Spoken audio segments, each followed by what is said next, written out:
कि हमने 3 कृषि कानूनों को वापस लेने का, रिपील करने का निर्णय लिया है।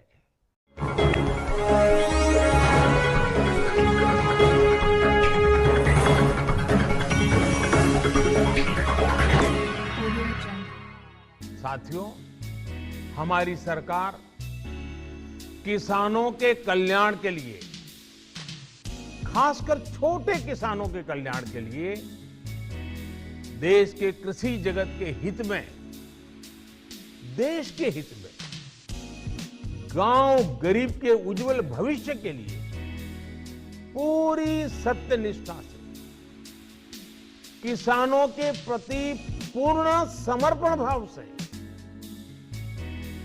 नेक नियत से ये कानून लेकर आई थी।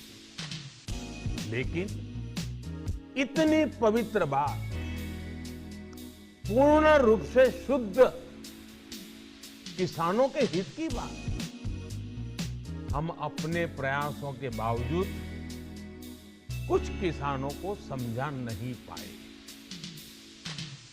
भले ही किसानों का एक वर्ग ही विरोध कर रहा था, लेकिन फिर भी ये हमारे लिए महत्वपूर्ण था।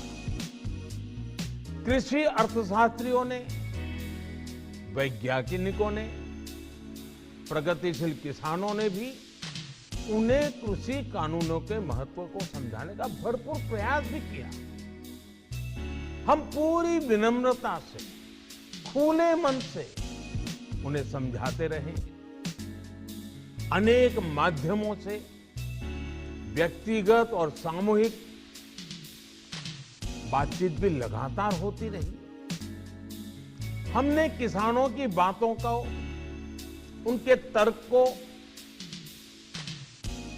समझने में भी कोई कोर कसर बाकी नहीं छोड़ी। कानून के जिन प्रावधानों पर उन्हें ऐतराज था, सरकार उन्हें बदलने के लिए भी तैयार हो गई।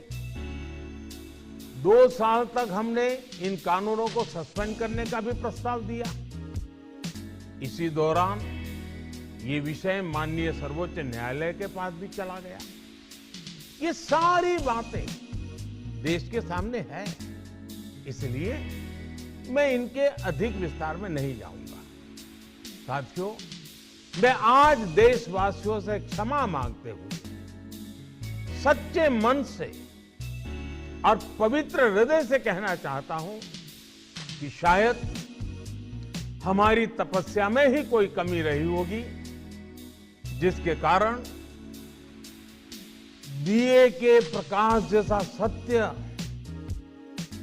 कुछ किसान भाइयों को हम समझा नहीं पाए।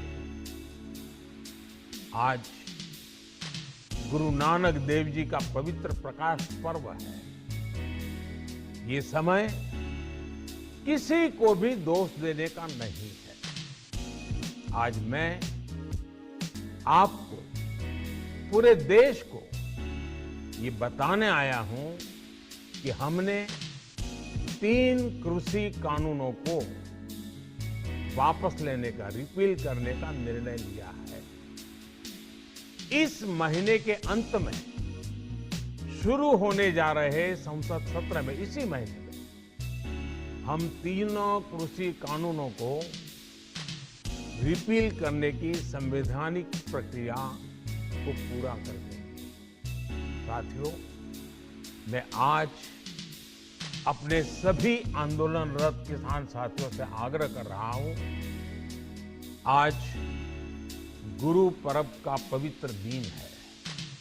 अब आप अपने अपने घर लौटे, अपने खेत में लौटे, अपने परिवार के बीच लौटे। आइए एक नई शुरुआत करते हैं, नए सिरे से आगे बढ़ते हैं।